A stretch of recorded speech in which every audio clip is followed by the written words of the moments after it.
Bismillahir Rahmanir Rahim. Alhamdulillah wassalatu wassalamu ala Rasulillah. My brothers and sisters, as I stand here, I feel overwhelmed by the blessings of Allah subhanahu wa ta'ala upon our community and upon us. And at times when you hear of tragedy and hardship that others experience, sometimes this blessing can come with a feeling of guilt. And as we've mentioned before, Allah Azza wa Jal can test with ease, He can test with hardship, He can test with giving, He can test with constriction. But tonight we learn from a prophet who demonstrates how to be a great servant of Allah subhanahu wa ta'ala and a strong believer when Allah tests with lots of blessing and lots of giving. And this is Prophet Sulaiman alayhi salam, who was given a mulk and a kingdom and authority and ability like no one after him. And yet he was a prophet and one of the specially chosen by Allah subhanahu wa ta'ala, and he makes this dua in Surah An-Naml, Surah number 27, verse number 19. And it happens in the context of the surah as he hears the speech of an ant. And subhanallah, that this prophet was given authority and ability over armies of people and the jinn and the animals. And as this moment is taken in, he makes this beautiful dua. A dua that we really need to internalize and learn so that we can be more and more grateful for whatever Allah subhanahu wa ta'ala has given us. Fatabassama dahikan min qawliha. As he heard the ant, he smiled after he heard her speech. وَقَالَ rabbi awziAAnee ashkura niAAmataka allateeanAAamta alayya waAAala walidayya. He said, "O my Lord, enable me to be truly grateful for the blessings that you have granted me and my parents." So imagine any blessing that you have. Ask Allah to make this blessing a source of gratitude to Allah subhanahu wa ta'ala.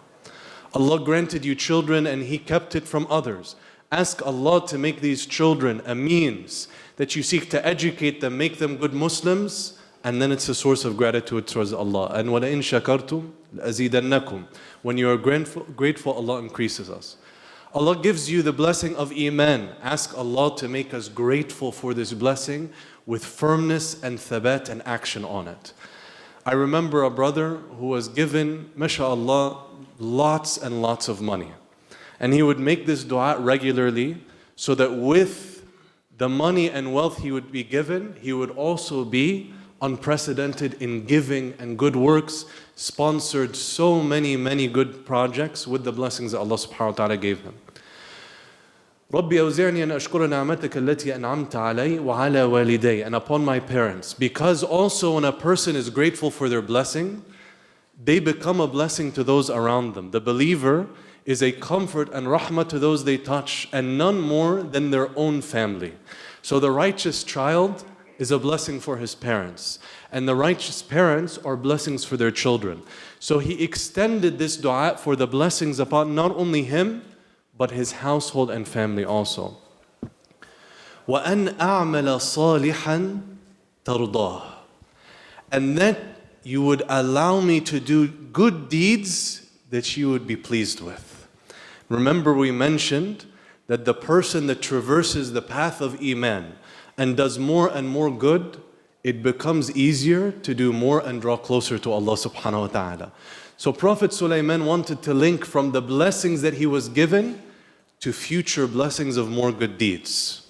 So ask Allah subhanahu wa ta'ala that the good deeds we've been blessed with in Ramadan, that they don't end with Ramadan, that He continues, and that in fact the deeds that we do are the deeds that are truly righteous deeds that He was pleased with. وَأَنْ أَعْمَلَ salihantardahu waadkhilnee birahmatika AAibadikaassaliheen. From the great humility of this prophet, one that was lesser than him would look at this authority and give out orders right and left and feel kibriya and arrogance at this great kingdom that he was given. Prophet Sulaiman took this great kingdom and demonstrated the peak of humility. So he asked Allah, as we have heard on the tongues of other prophets, that enter me through your rahmah among your righteous servants. That ultimately when the blessings of dunya are spent and when we separate from our families, he asked that ultimately he would be entered in the ranks of the righteous servants of AAibadikaassaliheen. And he asked for this not based on the blessings he was given or based on the good deeds that he did, but based on the rahmah of Allah subhanahu wa ta'ala. So remember this dua and internalize it and teach it to your children. Rabbi awzi'anee an ashkura niAAmataka allateeanAAamta alayya وعلى والدي وأن أعمل صالحا ترضاه وادخلني برحمتك في عبادك الصالحين اللهم آمين والسلام عليكم.